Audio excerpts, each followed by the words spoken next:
The signature on the deed was not my father's. I knew at the moment the notary slid the document across the table, and I saw the looping cursive, where my father's blocky, deliberate print should have been. My father had terrible handwriting.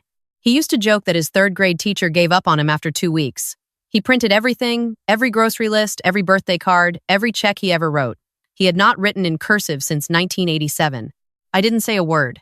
I folded my hands in my lap, looked up at my half-brother Derek, and smiled. He smiled back, confident, relaxed. He thought he had already won. He had no idea I'd been building the case against him for 11 months. My father, Gerald, was a quiet man who built things with his hands. He started a custom woodworking shop in Asheville, North Carolina when I was 4 years old, and by the time I graduated high school, Hartwell and Daughters Fine Woodwork had a 6-month waiting list and contracts with 3 boutique hotel chains on the East Coast. He named it after me and my younger sister, Becca. That always made Derek furious. Derek was my father's son from his first marriage, a marriage that ended badly, bitterly, and with a custody arrangement that kept Derek in Phoenix with his mother until he was 18. He showed up at our door the summer before I started college, 23 years old, with a leather jacket and a rehearsed speech about wanting to know his father. My dad, being the man he was, welcomed him with open arms. I tried. I genuinely tried. But Derek looked at our house, at the shop, at the accounts, and I could see him calculating, not connecting, calculating. My father never saw it. He wanted a son so badly that he saw what he wanted to see. Derek moved to Asheville, got an apartment 2 miles from the shop, started coming by for Sunday dinners, started asking questions about the business revenues, contracts, the value of the equipment, whether my dad had a will. I told myself I was being paranoid. I told myself family deserved the benefit of the doubt. Then my father got sick. It was a fast-moving diagnosis.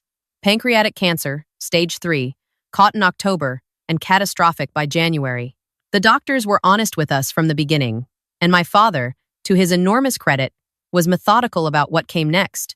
He met with his attorney, a woman named Patricia Delgado, who had handled his business affairs for 15 years. He updated his will. He established a clear succession plan for the shop. He left the business to me and Becca equally. The building, the equipment, the client contracts, the name, all of it. Derek received a cash inheritance, $50,000, which was genuinely generous given that he had known our father for 7 years and had never worked a single day in the shop. I know this because Patricia walked me through every detail 2 weeks before my father passed. He wanted me to know. He wanted me to be prepared. What he didn't know, what none of us knew, was that Derek had already been busy. My father died on a Thursday morning in late February. He was at home, in his own bed, with me and Becca on either side of him. It was quiet, and it was peaceful, and it was one of the worst moments of my life. Derek showed up 4 hours later. He stood in the doorway of my father's bedroom with his hands in his pockets and said, "We need to talk about the business." Not, "I'm so sorry." Not, "He was a good man." Not even a full sentence of grief. "We need to talk about the business." I told him it wasn't the time. He said there was never a good time for these things. I closed the door in his face. The next morning, I drove to Patricia's office to begin the probate process. She was warm and efficient and had clearly done this 100 times. We went through the will together, confirmed the asset distribution, and she outlined the timeline for transferring the business into my name and Becca's. "The shop building transfer should be straightforward," she said. "Your father owned it outright. No liens, no encumbrances." "Good," I said. She paused, looked at her screen, looked again. "That's strange," she said, almost to herself. "What is?" She turned the monitor toward me. I leaned forward and read the property record for 214 Millbrook Road, the address of Hartwell and Daughters Fine Woodwork, the building my father had owned for 22 years. The record showed a deed transfer dated 11 days earlier. The new owner was Derek Allen Hartwell. I want to tell you that I cried, that I screamed, that I flipped Patricia's desk and drove straight to Derek's apartment and put my fist through his door. I didn't do any of those things. I sat very still and I said, "Can you print that for me?" She printed it. I looked at the signature. My father's name, written in cursive, notarized by someone I had never heard of at an address in South Carolina. "Who authorized this?" I asked. "The notary stamp is valid," Patricia said carefully. "But the timing your father was on high-dose palliative medication 11 days ago. He was barely conscious. I spoke to him myself 9 days ago, and he could barely hold a conversation." She was already reaching for her phone. "Patricia," I said, "before you call anyone, can we talk about what the right move is here?" She looked at me. I looked at her. 20 years of experience in estate law, looked back at me from across the desk. "You want to let him think it worked," she said. "I want to make sure it never works again," I said. "For anyone." She set down the phone. "Tell me what you're thinking." Here is what I knew in that moment, sitting in Patricia's office with the forged deed in my lap. If we flagged the fraud immediately, Derek would be notified. He would lawyer up. He would claim my father had a lucid moment and signed willingly. He would create doubt. Estate fraud cases drag on for years, and they cost money. And sometimes the people with the most patience win regardless of the truth. But if we waited, if we let Derek believe the transfer had gone unnoticed, if we let him move forward with whatever he was planning, he would keep going. He would overreach. He would make mistakes. And we would be there to document every single one. Patricia was the one who introduced me to the concept of a quiet audit. She had a forensic accountant she trusted, a former IRS investigator named Clive who worked out of Charlotte. Within a week of that first meeting, Clive had pulled every financial record connected to the business and to my father's personal accounts going back 3 years. What he found made the forged deed look like a parking ticket. Derek had been siphoning money from the shop's accounts for 14 months. Small amounts at first, 500 here, 800 there, routed through a vendor account he had created, using a supplier name that was almost identical to a real one my father used. By the time we found it, the total was just over $240,000. He had also taken out a second loan against my father's personal property, the house I grew up in, a 4-bedroom Victorian on a half-acre in North Asheville, without my father's knowledge or consent. The loan was for $300,000. He had spent most of it. He had done all of this while my father was dying, while Becca and I were sleeping in hospital chairs and learning how to administer medication and calling insurance companies and trying to remember to eat. I don't have a word for what I felt when Clive laid out the numbers. It was somewhere past rage and somewhere before collapse. I sat with it for one evening. I let myself feel it completely. Then I made a plan. Derek called me twice in the first week after my father's death. Friendly calls. He wanted to talk about next steps for the shop. He mentioned that he'd been doing some research into the property situation. He used the word "we" a lot. What are we going to do with the building? What are we going to do about the equipment? How are we going to handle the client list? I was pleasant. I was vague. I said we were still in the early stages of probate and that Patricia was handling everything. "Good old Patricia," he said, with exactly the tone you'd expect from someone who had no idea Patricia had already retained a forensic accountant, a real estate attorney specializing in deed fraud, and a contact at the North Carolina Attorney General's office. I told him I'd keep him posted. I said it was good to have family around during hard times. He agreed. He actually said that. It's good to have family around. I held the phone against my chest after I hung up and breathed for a long time. Becca was the hardest part of all of this. She is 3 years younger than me and she wears her heart right on the surface, always has. She sobbed at every sad movie we watched as kids, and she sent handwritten thank you notes, and she brought casseroles to neighbors she had never met when they had surgeries. She is the best person I know. She did not know about the investigation for the first 2 months. I was protecting her. I knew that if I told her, she would want to confront Derek immediately, and I understood that impulse completely. But I also knew it would unravel everything we were building. When I finally sat her down and showed her Clive's report, she was silent for a long time. Then she said, "He was doing this while Dad was in hospice." "Yes." "While we were sitting next to Dad's bed." "Yes." She didn't cry. That was the thing that surprised me. She just nodded, slowly, like something had calcified inside her. "What do we need to do?" she asked. I told her exactly what she needed to do, which was nothing. Smile if she saw Derek. Be normal. Let me and Patricia handle the rest. She was better at it than I expected. She has more steel in her than she lets people see. The meeting was scheduled for the second week of May. It was framed as a formal probate conference, a standard step in the estate settlement process, the kind of thing Derek would have no reason to find unusual. Patricia sent him a formal letter on her firm letterhead. He would need to appear to discuss the distribution of estate assets. He showed up in a blazer. He had gotten a haircut. Patricia's conference room is on the 4th floor of a building in downtown Asheville.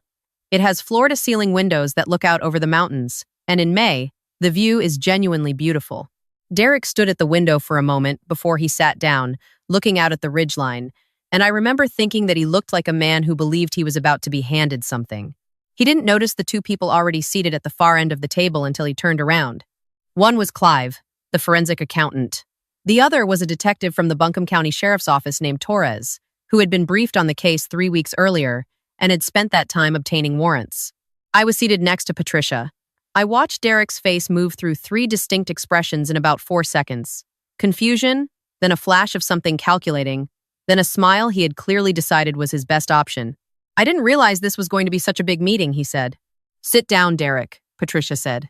She is 61 years old, and she has the delivery of someone who has spent 4 decades telling people things they do not want to hear. He sat down. She opened the folder in front of her. The forged deed was on top. We'll start here, she said. I had imagined this moment for 4 months. I'd played it out in my head in dozens of different versions. Derek crumbling, Derek raging, Derek making a run for the door. I had prepared myself for all of it. What actually happened was quieter than I expected, and somehow worse. He looked at the deed. He looked at Patricia. He looked at me. And for just a moment, maybe 2 seconds, the performance fell completely away, and I saw something underneath it that I hadn't expected to see. He looked exhausted. Not scared. Not angry. Just deeply, hollowly tired. The way someone looks when they have been carrying something heavy for a very long time, and they have finally, at the bottom of everything, let it go. Then it was gone and the performance came back, and he said, I'd like to call my attorney. You're welcome to, Patricia said. Detective Torres has some information to share first. Torres had a calm, measured way of speaking that I found enormously reassuring. He laid out the financial fraud in the same order Clive had presented it to me. The vendor account, the diverted funds, the unauthorized second mortgage. He cited specific dates, specific amounts, specific transaction IDs. He used the phrase wire fraud 4 times. He used the phrase forgery of a legal instrument twice. He slid a document across the table. Mr. Hartwell, he said, at this point, I'm required to inform you that you have the right to remain silent. Derek looked at the document. He looked at Torres. He looked at me one more time, and I held his gaze. And I thought about my father lying in his bed with his eyes closed, with the morphine drip and the oxygen and the sound of the monitor. And I thought about Derek calling me 2 days after the funeral to talk about next steps. I didn't look away. He looked away first.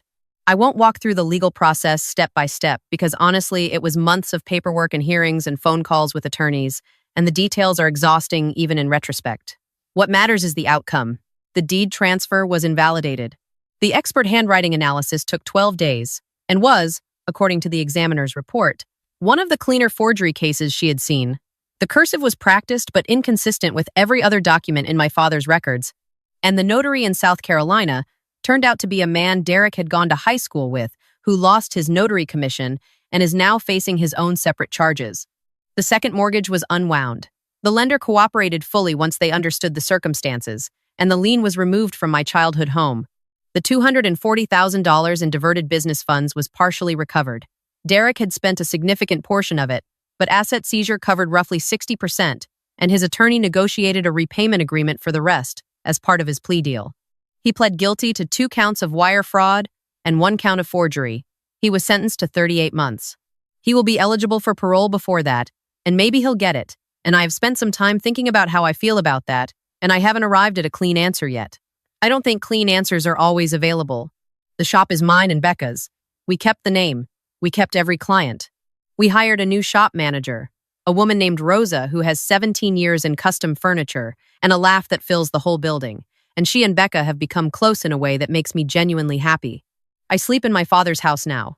Becca lives 20 minutes away. We have Sunday dinners, just the 2 of us, and sometimes Rosa comes, and sometimes Patricia comes, and we sit around the table that my father built by hand 30 years ago, walnut, with hand-cut dovetail joints, solid enough to outlast everyone in the room, and we eat and we talk, and we are okay.